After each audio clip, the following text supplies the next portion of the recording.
สวัสดีค่ะกลับมาพบกันอีกครั้งนะคะกับเบลนะคะร้านหมอแว่นตาค่ะ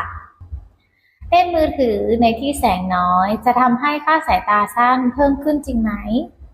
เวลาที่เราเล่นมือถือในที่แสงน้อยหรือที่มืดๆนะคะรูม่านตาของเราก็จะขยายมากขึ้นทำให้แสงเข้าสู่ดวงตาในปริมาณที่มากขึ้น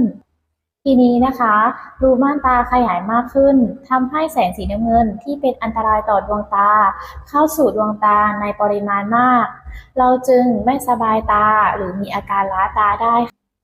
และอาจทำให้เกิดอาการตาแห้งอีกด้วยนะคะอีกอย่างนะคะระบบการเพ่ง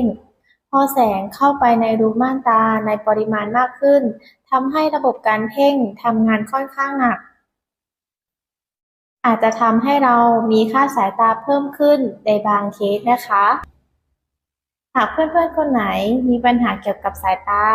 สามารถสอบถามได้ที่ร้านหมอแว่นตาซอยตั้งสิน